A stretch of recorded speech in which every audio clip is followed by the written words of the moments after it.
there's a few things that strike me when I think about you and your playing. And one is that you're a master of playing straight ahead. But unlike a lot of people who play straight ahead, you're also a master of rock and roll guitar and blues and funk.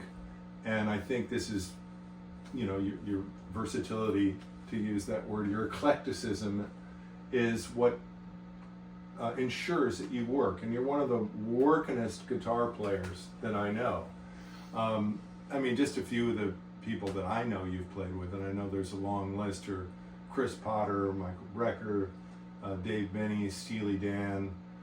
Who am I leaving out in the top 5 to 10 category? Studio stuff probably that I don't know about. Yeah, all over the place. John Patitucci, Robbie. Right, right. Boy, Good. A few you others. Can't remember. There's been a few. So let's talk about some of the skills that you developed that make your career what it is. Now, first of all, I know you're a great sight reader, and I've been sort of lax in that from day one. We don't really need to talk about that, but I think it's noteworthy. I just remember the one time we played a gig together, I put one of my harder charts in front of you, and I was like, "You want to look at this?" Or like, no. You just Really? played it right the first time. Like, okay, this God, guy I knows how to read music I well. don't remember that, but if you say so. But also, you know, when we were just goofing around over here before we turned the tape on, you were playing some funk stuff that was so funky. And one of my favorite projects of yours, which we put up a clip of this on the channel, is from Dice, which is, in a sense, your tribute to Hendrix. Doing your own thing, but... Yeah, informally. I certainly didn't mean it as a tribute. Yeah. But it's certainly influenced, and as we know, a tribute to Hendrix is an empty promise. You can't really, he's beyond tributing, but the way that you approached the power trio in a kind of, for lack of a better term, jazz rock format was fantastic. And then, so I watched you play, maybe for the first time, a lot of super funky stuff, and I want to start there. Okay. Can you show us, just, you were warming up on some James Brown-ish stuff, just do a little of that. Oh, I didn't really bring the right, it's not really the right setup for that. You know, I considered bringing 2 guitars because my sort of sonic palette exists over a few instruments. Right. Or, you know, so there are things that I do on a Fender Stratocaster, for example, that are, I don't want to say they're generated by the Fender Stratocaster, but I am not alone in this, that I react to the sound that I'm hearing. So this is the guitar that I use mostly for, you know, jazz or kind of acoustic jazz things. Anyway, this is the guitar that I brought, and it certainly functions well in that context. Yeah.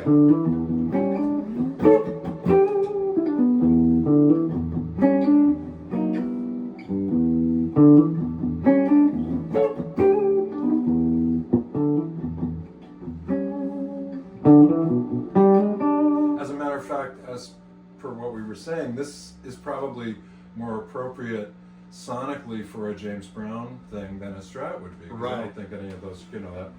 Yeah.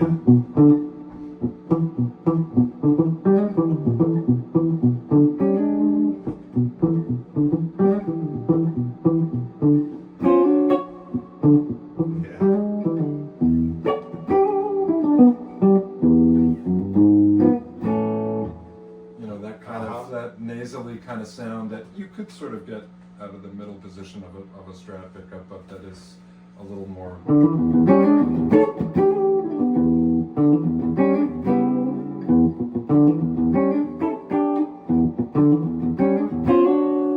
Right. A little more Gibson-y sounding.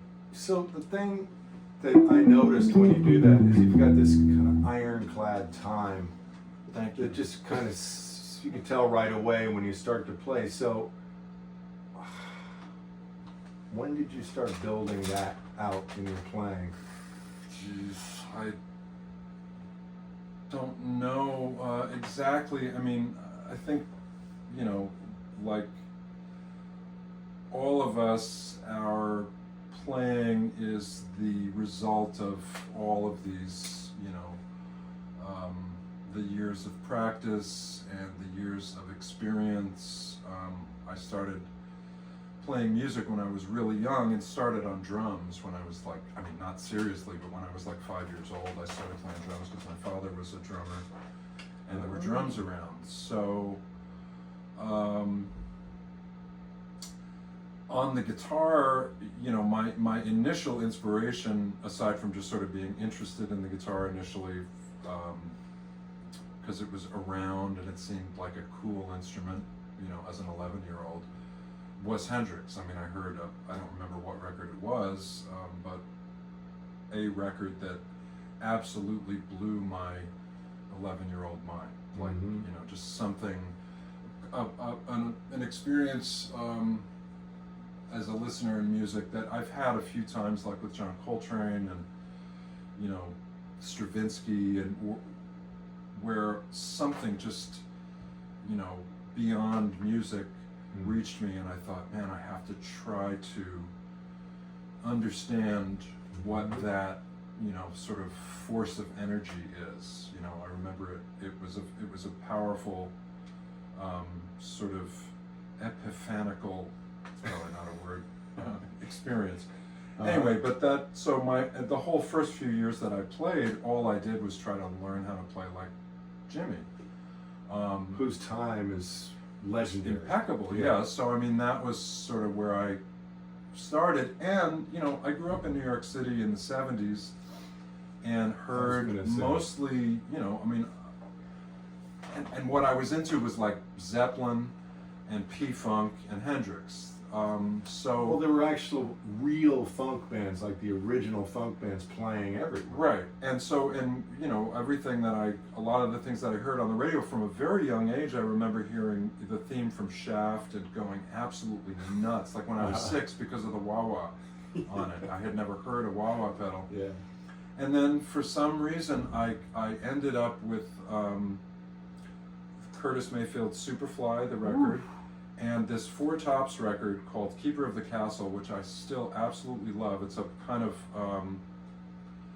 early 70s Four Tops in LA, you know, more produced than the earlier stuff with strings and guitar, all that beautiful early 70s sort of R&B production. And I just listened to those two records over and over again. I love them so much. And the Temptations, I really loved the Temptations when I was really young, and in addition to being really into the Beatles. So I say all that to just say that that's sort of the early sort of primordial musical soup from which I... Have you seen the Sly Stone documentary? Not yet, no. Because the guitar playing is very particular in that music. It's incredible. Yeah, I love Sly, and that's a very particular brand of funk. Like his, you know, all the rhythm guitar stuff on those records, I absolutely love. Yeah.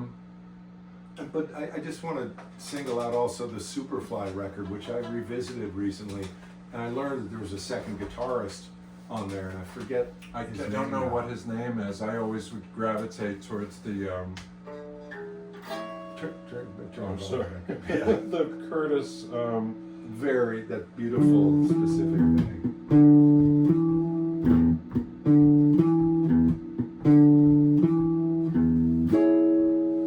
Yeah, that's Superfly, I think. Tuned to an open F sharp chord. Really? Is that Curtis how Mayfield. Oh my God, I love. I mean, all the.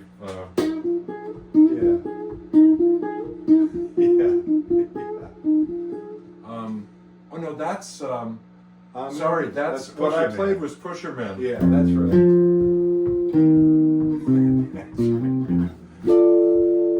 Right. And then Superfly is I think, wasn't that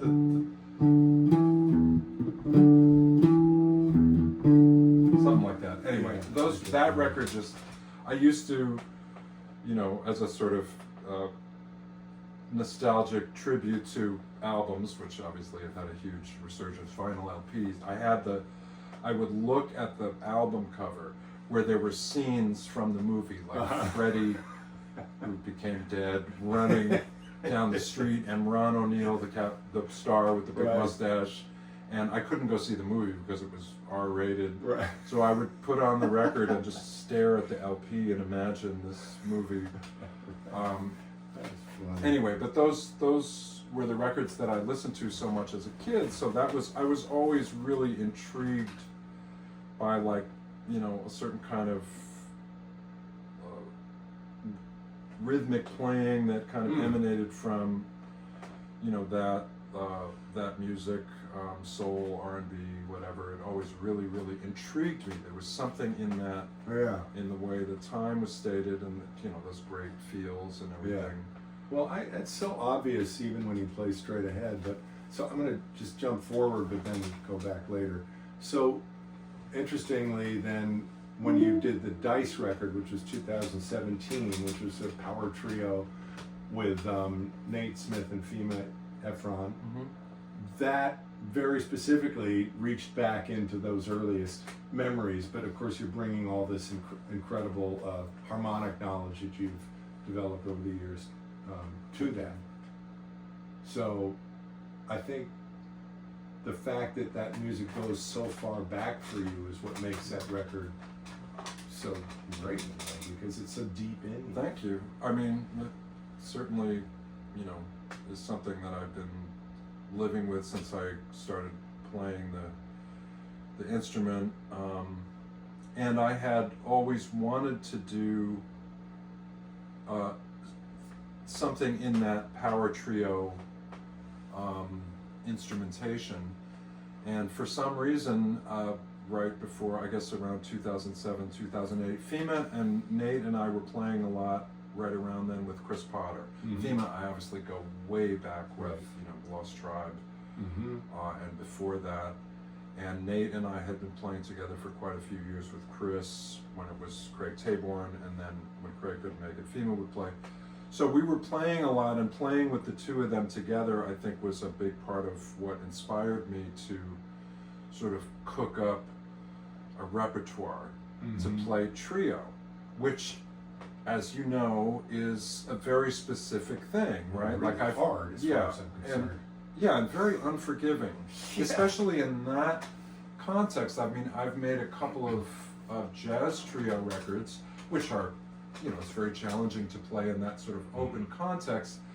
But something about the power trio thing is it's unforgiving, especially with no vocals. Yeah, I mean, that's a lot of space to fill or not fill. Right, exactly. And to write music that, to me, feels complete and also stays within that vibe. You know, like, I'm not writing the same things for that band as I would for you know, an acoustic trio, or certainly not a quartet or a quintet, where there are other instruments where you can write other voices and kinds of counterpoint. And I probably wrote more music for Dice, I mean, the majority of which we'd play once and I would shelve, because there's something about it, like, to be able to plug in, for me, in terms of energy and vibe, and for the three of us, to plug in the way that felt really powerful and focused, required, at least from my vantage point, a tune that worked in a certain way. Can you still, I mean, is any of this fresh enough in your fingers that you could show us a little of that? I realize can. it's an I mean, older it's project. the guitar is, it's like a total, I can remember all of it. I can't really play it on this guitar that convincingly. I mean, God, I mean, I've never even tried to play it on this instrument.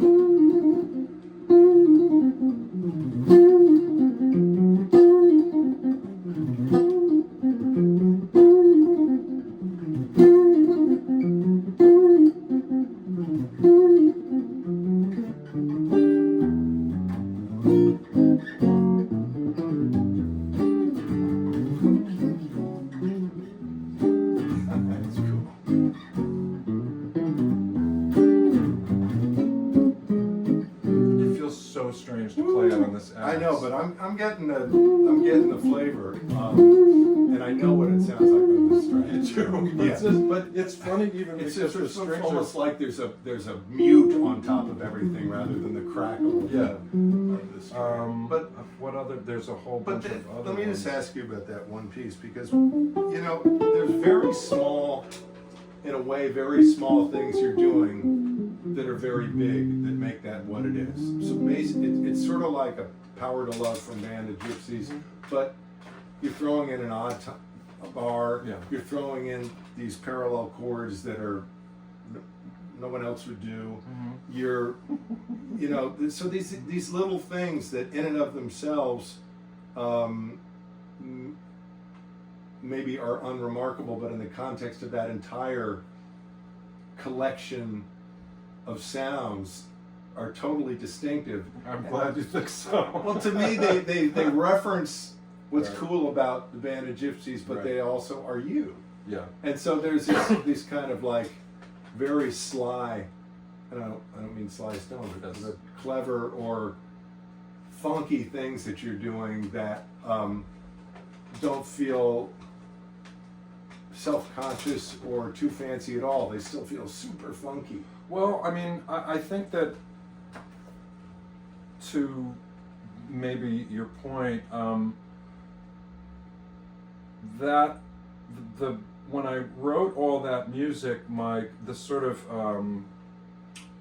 the gauntlet that whatever tune I was working on had to sort of cross was, is this something that I really feel and can play in this sort of visceral way, if that makes any sense. It does, because that music feels Well, that's great. I'm glad.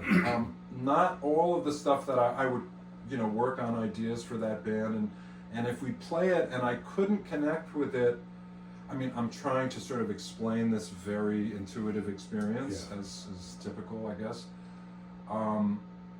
If I couldn't connect with it, or I felt like we weren't connecting with it, and with Nate and Fima, you could play pretty much anything and it's going to sound great. But there was a certain kind of connection that I was looking for, I think, in that band, that we could all really,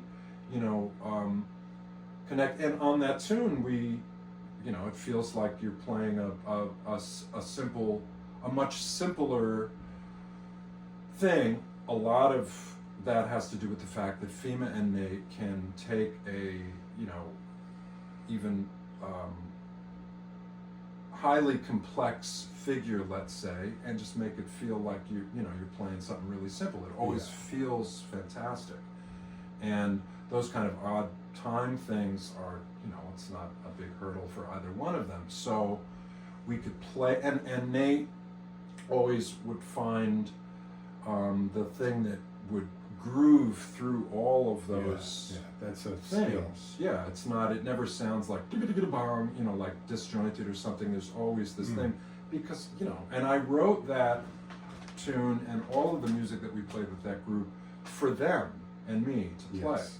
I was hearing them very specifically. That's always been the case with me, with my music. I mean, a lot of music I've written for not a particular project, but when I know that there's a group of musicians whose playing I'm familiar with is going to play some music that I'm working on, music will start to come out, because I'll hear them, they're playing in my head, and it inspires me. And that was really, really very, very overtly and dramatically the case with that band. As I said, we were playing so much together, and I was just like, man, this shit just grooves so hard. I have to come up with a way for us to play together, the three of us, and find some music that would, be up to the level of their playing and our playing together. Anyway, so. Well, one of the things, and we don't need to get too deep into the gear issue, but one of the things that's fun about that group is that you're certainly, in my mind, the only guitarist alive who would put themselves in that instrumentation with no effects. Basically plugging straight into a Vibrolux. There's boom, plenty of no overdrive, guys. no extra reverbs, no, so it was really cool hearing that live and just hearing the saturation of the amp, and you know, you get such a great sound. But Well, that's what I mean. That sound is what inspires. that's me, how you know that's it started. what- But Hendrix had like 3 Marshalls, is the thing. So he did, yeah. So it's easier to get tone when you're playing louder. You managed to get it at a I don't know not if that's ear the deafening. Well, I mean, a Vibrolux is just, you know, it's a different circuit than a Marshall certainly, but if you just turn everything down, obviously the acoustic environment changes very much, especially with regard to feedback, which Hendrix used, like, you know, the great sonic painter that he was. That requires a lot of volume. But with smaller amps, you know, you can get them to do that same thing. It's just with the Vibrolux, it's a 45-watt amp with 2 10-inch speakers, as opposed to a Marshall Super Bass or 3 of them. You can, but nobody does anymore. Yeah, no, I know it's unusual. It never really. That's just the sound that I really like. Yeah, Anytime, great. and I like some pedals, but they always, unless I'm going for a really different sound than that, which is an extremely, I think, as I'm sure you know, a sound that's very dynamically responsive to attack. And this is the case with the Marshalls that I have, that if you turn them up to 10 and you play quietly, they don't overdrive that much. It's a power tube and it's circuitry that is reacting to the velocity of your attack. So if you really dig into it, it kind of explodes. If you play more quietly, it doesn't. It's much more unforgiving typically than pedals, but it's a very rewarding sound to work with. It sort of feels a bit more like an acoustic instrument.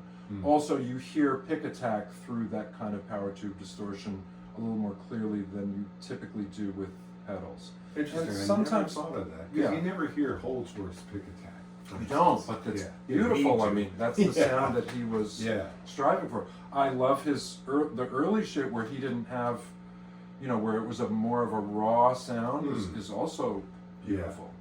But I mean, you know, a classic high gain guitarist, somebody who sort of invented it for the modern era, Eddie Van Halen. I mean, those early records, like, check out the sound, man. It's so dynamic. You can hear his touch through all of that, because I mean, it came from his fingers and his head, because he was unbelievable. But he was playing an old Marshall on 10. That's all those early records are that, and you could hear that kind of snarling, growling attack of his that was such a big part of his personality. Well, somebody pointed this out to me, and I was not that knowledgeable about him, but when I went back to check it out, somebody was pointing out what an amazing rhythm player he was.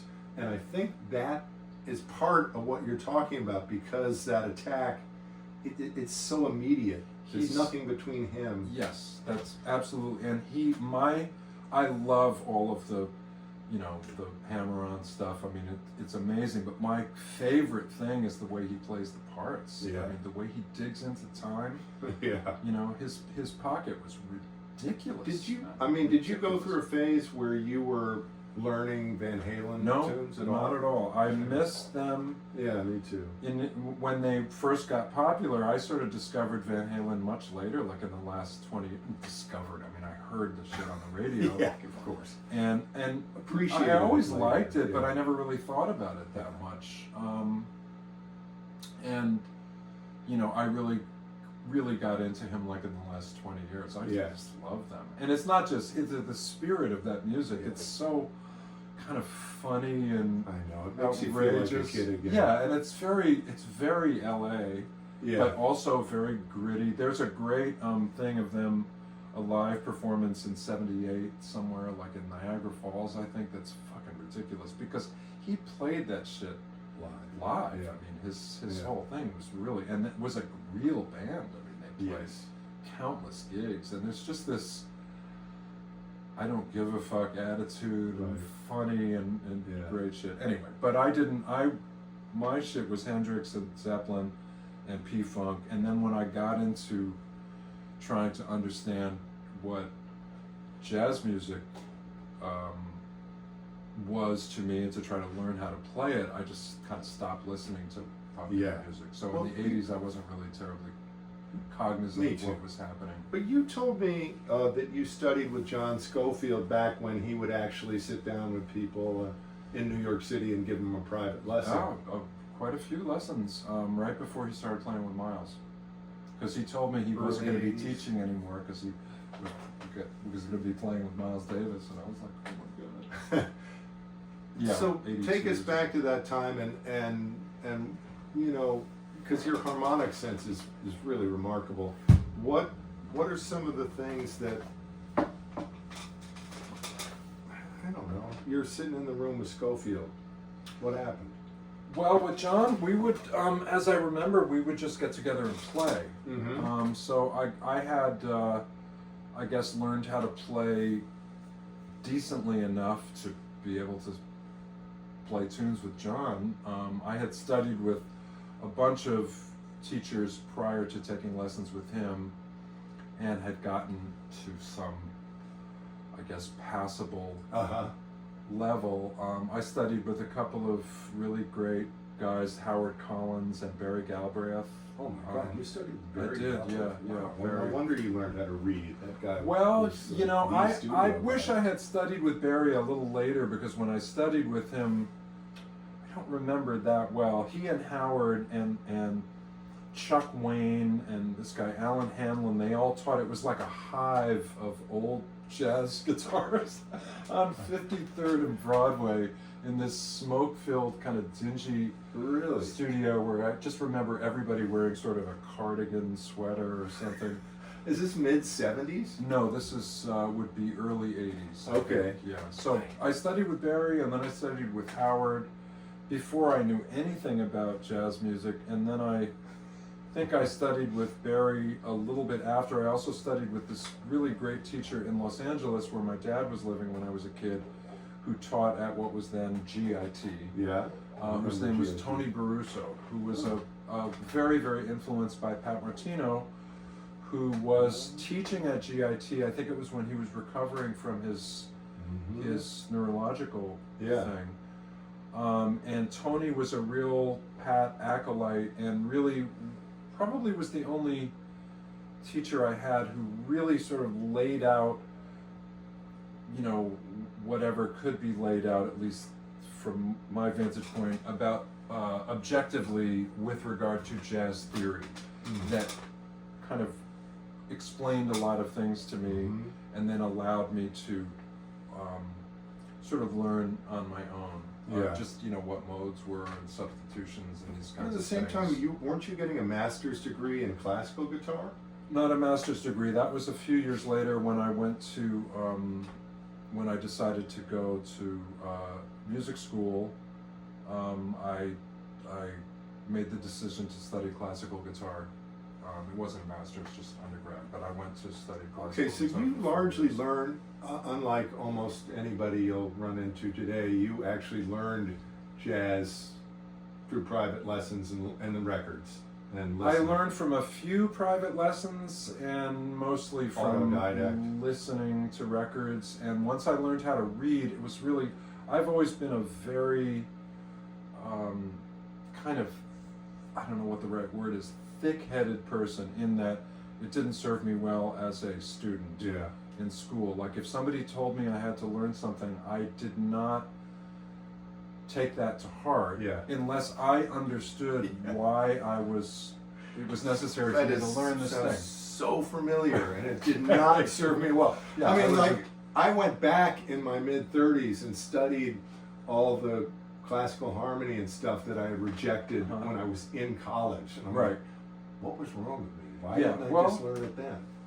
I wasn't ready. You know, you're at where you're at, right? Yeah. I mean, when I studied with Howard Collins, who was, like Barry Galbraith, had been a incredibly busy recording studio guitarist. He was a great jazz player, but like a lot of jazz guitarists, pre-Beatles, Rolling Stones, they were the guys who played on all the records. And all the commercials. And, Yes, exactly. So Howard was one of those guys. He could read anything, And when I studied with him, I knew nothing about jazz, and I couldn't I had studied classical piano when I was a kid, but I didn't even know what the notes were on the neck. Like, I knew nothing. Oh, wow. And he used to just really kind of abuse me, like, you can't read, you'll never blah, blah, blah, this and the other.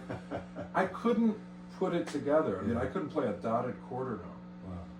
And then when I was studying with this guy, Tony, on the West Coast, I don't know if any of this is very interesting, but, and I was learning how to play jazz, and it occurred to me that I could learn more music if I learned how to read. Literally, about a week and a half later, I was reading at a rudimentary level. Like, as soon as I was like, oh, okay, Right. if I learn how to read, I could learn all these tunes that maybe I don't want to learn off the record, which it was a record or cassette in those days. And I learned how to read like in seconds because it became a practical, imperative. yeah, right. Interesting. So anyway, but Oh. and then I ended up, and so I say that to say that I learned how to read well enough that I could.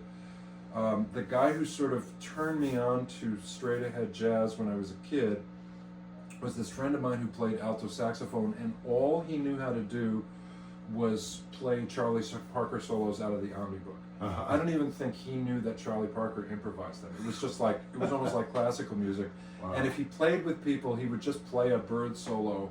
He knew well enough to make sure it was in the right key. But he used to play the Savoy and Dial sessions for me before I knew anything about jazz and say, check this out, man. And he would play the solos along with the records, and I was really, really intrigued. Having been really into Weather Report and Headhunters and like Mahavishnu, Right. that early 70s Miles stuff, I was starting to sort of go, what in the hell is this? And then when I started getting serious about understanding jazz music, I got the Omnibook, and when I could read well enough, I would like learn bird solos from the Omnibook or try to slowly read them by myself. So that was sort of my template for, or my Rosetta Stone, if you will, that and Wes solos. I would learn Wes solos from the record and try to play bird solos from the Omnibook, and that was probably where I got, and then just listening to the music endlessly. I mean, you know, and also, as you may be able to relate to, in those days, prior to the intraweb and even CDs, you know, getting a record was like, you know, you had to go to the store, you had to be able to buy it first of all, Yeah. right? Yeah. And I, you know, nobody really had much money, so I had like an allowance. It was like, pay that record. I A remember stereo that was this big. right. Yeah. I remember when Pink Floyd Animals came out, and I had maybe, was it Wish You Were Here or Dark Side of the Moon, and it came out, and I was like, there's a new Pink Floyd record, like, should I buy it? What if I don't like it? Because it was like $6 at Sam Goody, right? And I had $10 for the week. It was like, man. and I'd bring it home and put it on. I was like, oh my God, I hope I, because once you put it on, couldn't bring the thing back, and there were no listening stations. So I had, and with this I'll shut up about it, but I had Miles Davis Round Midnight, Miles Davis Milestones Quintet from the 50s, Train Giant Steps, and I had this Wes record that I tried to steal from my friend, which was Smoking at the Half Note on one side, and the other one was with Johnny Griffin at Subo's, called Full House. The live, they did I didn't know they were combined. and there was a double record issue of that album. That's So I had it, and I would listen. You know that with Johnny Griffin, and then I bought Ascension also, because I thought it's a John Coltrane record, which I didn't understand at all. Yeah. And I would listen to it over and over and over again, and I couldn't figure out what was going on. Yeah. I eventually think I kind of I came to love it. But I had those records, and I would just listen to them over and over and over again and try to play along with them, and bird solos and the Wes things, and that's sort of how and then being in New York, you know, I started to play pretty young. Yeah. So, you know, where you could sort of hear. Can you show us a little bit of what you do? Can we play 4-on-6? And you can just play. Okay, sure. And I will do my best to back you up. Shit.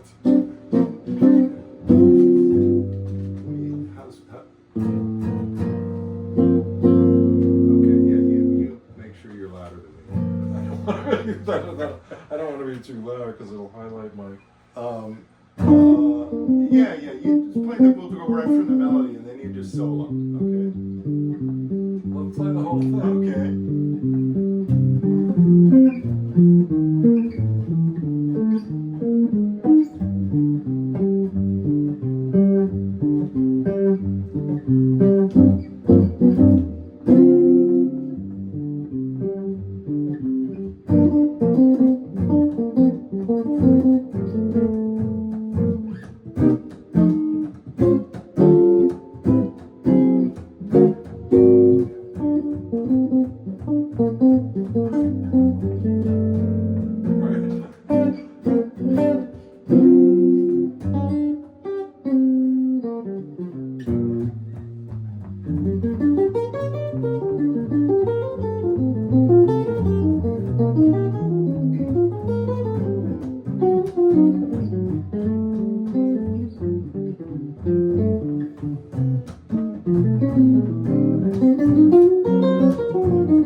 Here's a question I have for you. That was great.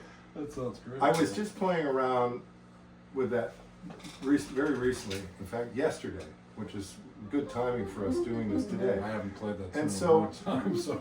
Well, here's what occurred to me, this is to me like one of those very urgent questions that you don't, as you get older, you have maybe a few less of those. Uh-huh. This feels like one of these things that I could have had when I was 18. Uh-huh. How do you create velocity and forward motion in a solo? Because I was listening to Wes, and I know, I can tell you how he breaks it down, and it's often quite similar. in terms of how he breaks things up into the chord solos and octaves. But there's something happening when you play along with Wes where you feel this incredible, Yeah. and it's so relaxed and it's so laid back, and yet it's so like a locomotive, this intense energy. And so then the question for me is, like, if you're trying to explain this to somebody who's trying to learn jazz, like, to me the hardest thing, and it's something that you can do, and that I think I sometimes struggle with, is without relying necessarily on speed, which is one obvious way to build velocity, how do you build the energy of a solo? I mean, so that it has a start, middle, and end.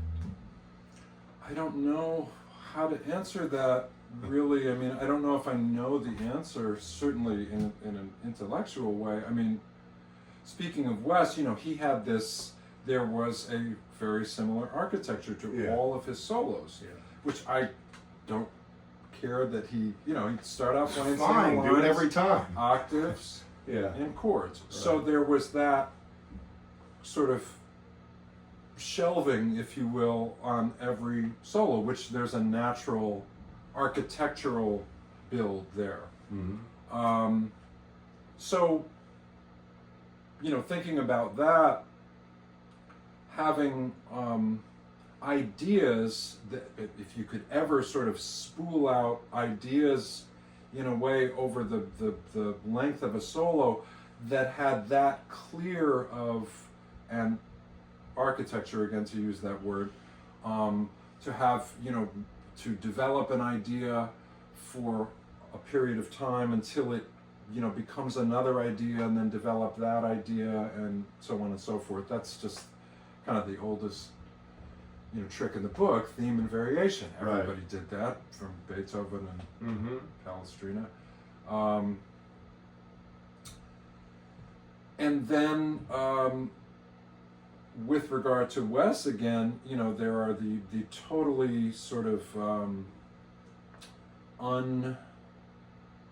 the qualities that are not possible to intellectualize. Well, it's the way he plays rhythm in a certain way. It just keeps this incredible perpetual motion. urgency. And that, I don't know, that was just his unique personality as a musician, playing the guitar. That is, I think that's one of those things that is part and parcel of who you are, a great artist. But you have an ability to create some of that in your solos too. If I think about the clip we talked about earlier of you playing with dice, there's a few things, and I mean, I know some of this suffers from being intellectualized, but we can break it down a little bit. Like, the way you play with time, because your time is so solid, can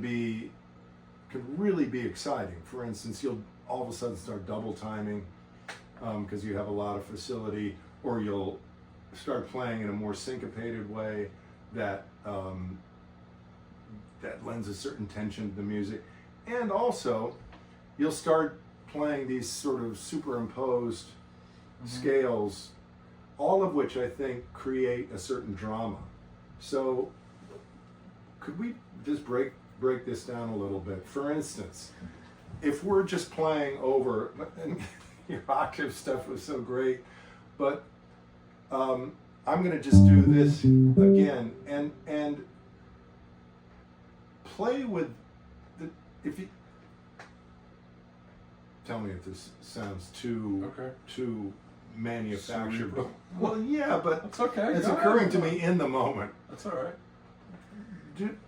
Start doing the West thing, and then start syncopating things in a way, playing off the time, like creating tension. Try to the extent that I can. And then do some of your superimposition harmonic stuff over G minor, and we'll talk about that, because that's something. Well, let's just hear you do it, and then we'll talk about it, because it's something special about your playing, that you've developed some of these, I don't know, Stravinskian types. With help from both of those skis.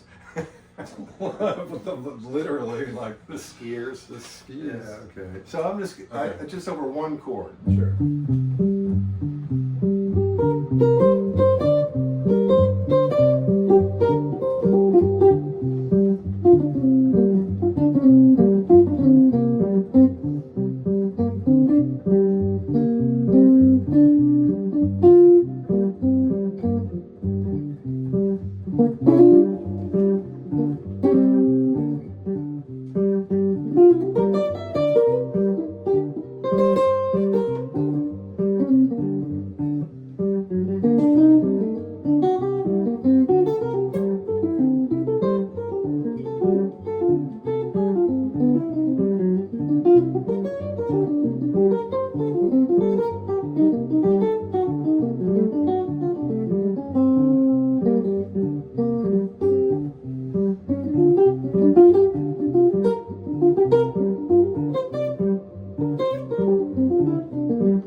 That you just did.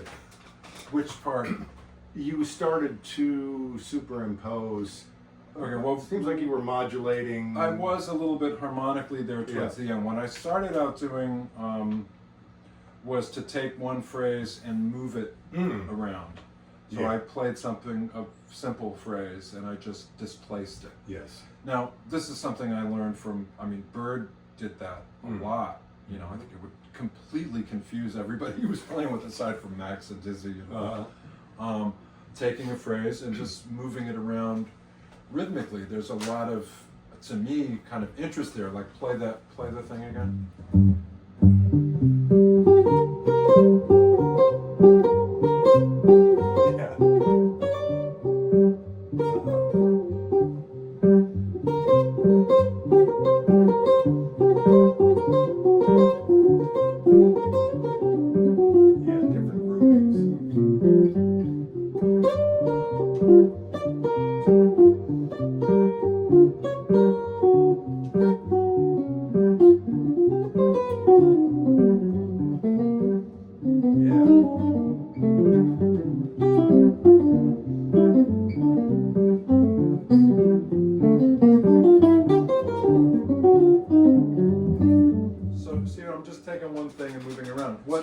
By the way, yeah, of also course, yeah, it's all over the place. Yeah. So, and what this allows for, I think, is that you can take a simple idea and just work with its rhythm. And this is an overt thing, like, and by that I mean you can just actually not displace it at all, play the same thing over and over again, and move it behind and in front of the beat, like Sonny, Dexter, the way they would play with time in not displacing something, but like taking something, for example. That's so interesting. Do a little of that. 1, 2, 3, 4.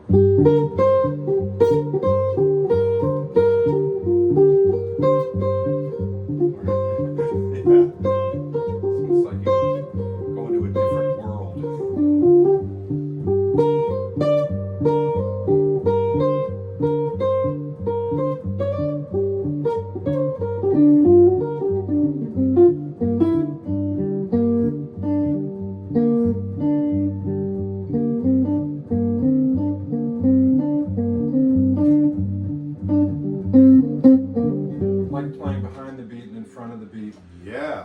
Which isn't an overt actual displacement. It's more of a thing, which I love that. Now, everything that I'm doing, I think everything that you were referring to with regard to things that I've done and these things, all I'm doing is using whatever techniques that I use is creating tension and resolution. Yes. You know, whether it be rhythmic, harmonic, which is just the oldest trick in the book. Yeah, but I'm not saying the way that I'm doing it is necessarily, I'm not for me to comment, but I'm creating a tension and a release. So in the case of a displacement,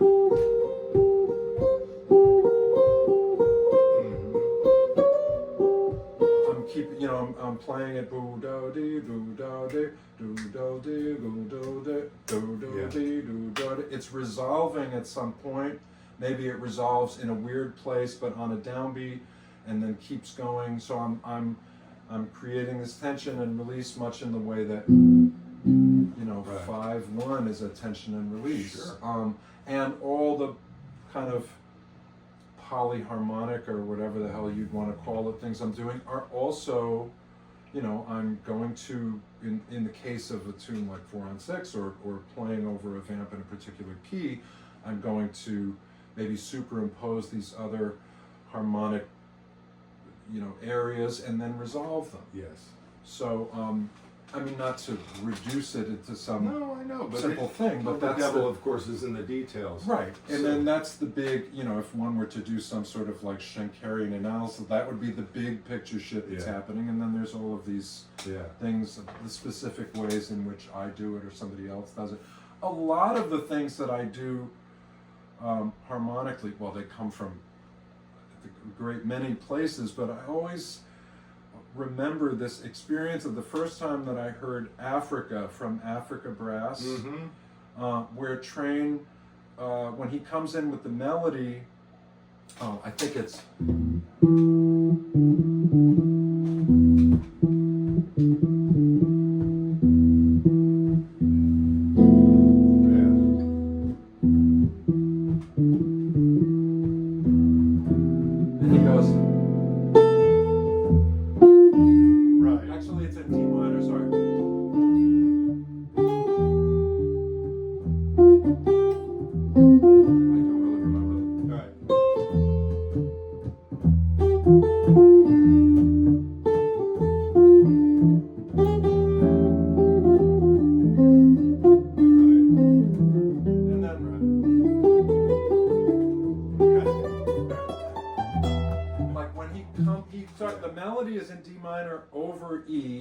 which is, a Phrygian thing, but he's playing like he's in D minor.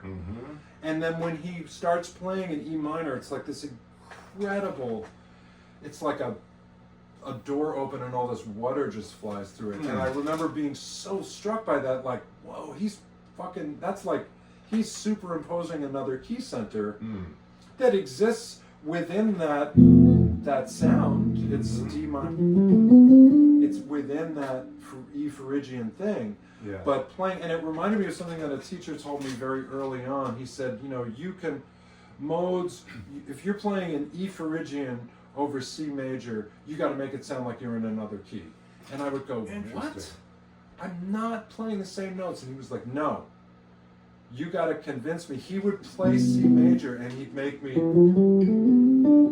like improvise in E, and he would stop me if he thought it sounded like I was playing in C major. So and then at some point when he felt I was playing in E Phrygian enough that made it sound like a superimposition, he'd go, right, that's what I'm talking about. Wow. And anyway, so at its root, a lot of the stuff I do harmonically is that. It could be, but oftentimes much further away from a key center than D minor is away from. But what was so compelling about that, is so compelling to me about that moment in music, is the fact that when he goes, the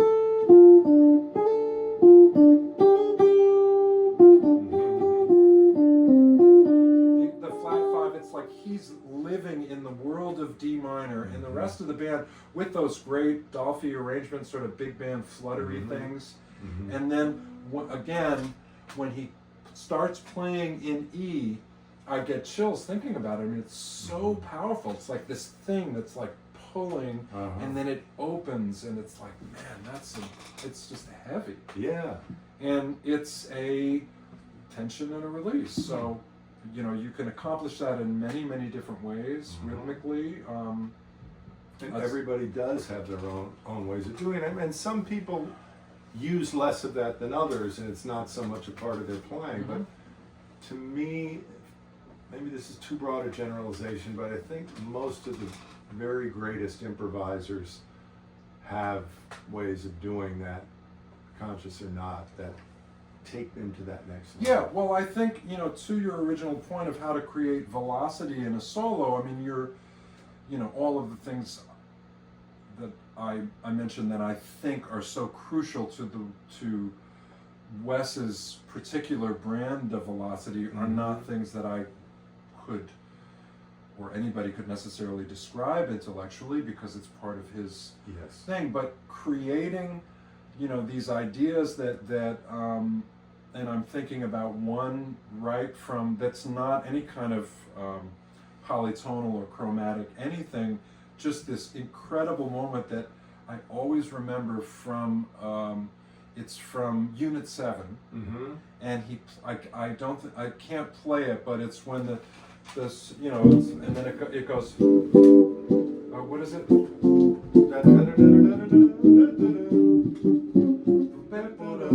And he goes,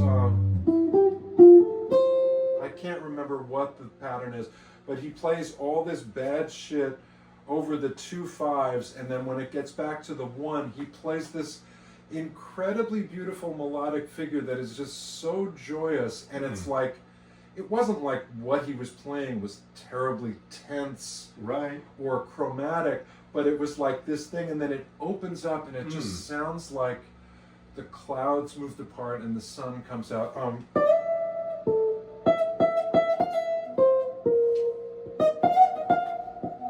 It's before that he goes like,